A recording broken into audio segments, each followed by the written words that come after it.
appreciate it. I want to bring in, of course, we're dealing with volunteers that continue to move on in. One guy that has been here is Chad Hayes. He's with the farm from La Center, Kentucky. So about how far away is that from Mayfield, and what led you down here? We're about 30 miles northwest of here, and we have a pretty state-of-the-art food truck, so we knew that there was going to be a need, and it even says local on our food truck. So even though we're not right here, it's all small town, and we just felt like we needed to step in and do what we could since God's blessed us in the last 2 to 3 years. So we just wanted to come here and do what we could for everybody. I mean, I was able to spot your food truck yesterday, and initially after the storm, of course, you have people that are coming in just to survey, and then the help has arrived, and the help has arrived in mass, your food truck being one of the things. What have you been offering the people here in Mayfield? Well, it's been an outpouring of support even for us to be able to serve the community. Everybody's donating food, they're donating supplies. We're mainly focused on the food end of it, but U.S. Foods has a big refrigerated truck that they brought in. We've had people bring in dry storage trailers for us. Our truck's limited to what we can hold, and we're right now serving about 600 to 700 meals a day. Wow.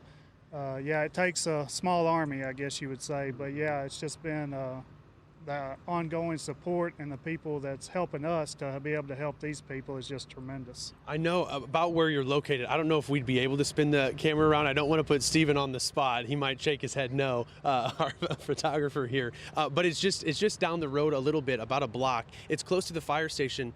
Who have you seen come up to the food truck? Residents, I'd assume, and more volunteers. Yes, at first the fire department and the police department, their city headquarters was right to the left of where we're stationed, and Mr. Richard Heath, which is a state representative, I believe that's correct, he wanted us right there in that location to be able to serve the first responders, and which you can see the devastation throughout this part, but a lot of these people have been evacuated. Obviously there's nothing left, but they're still coming back, searching through the wreckage and different things, so they are coming up there and taking a break and getting meals from us as well. So I sprang upon you sort of last minute. You and your wife own the farm up in La Center, is that the case? We do. We opened it. I started running a food truck about 2018. I lost my job through a plant shutdown in Metropolis, Illinois, and we started with a food truck, ran it for about 2 years, and now we've built a brick and mortar.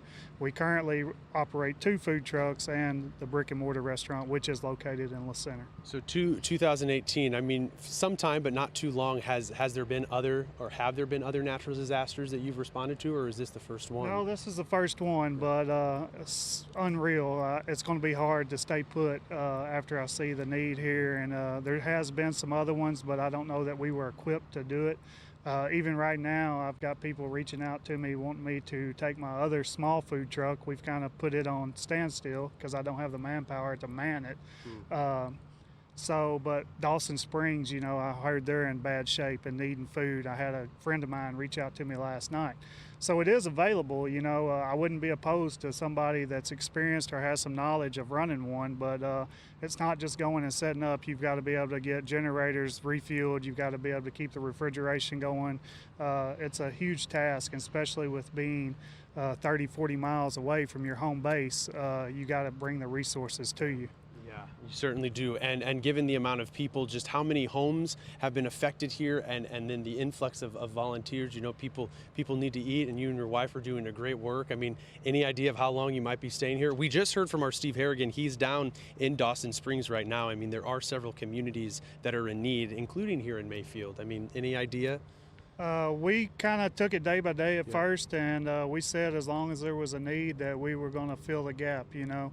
And we do run that truck 4 days a week at a local plant there in Paducah, Kentucky, or West Paducah, McCracken County. But them people still have homes. They still, for the most part, I'm sure some of them were affected that lived here in Mayfield.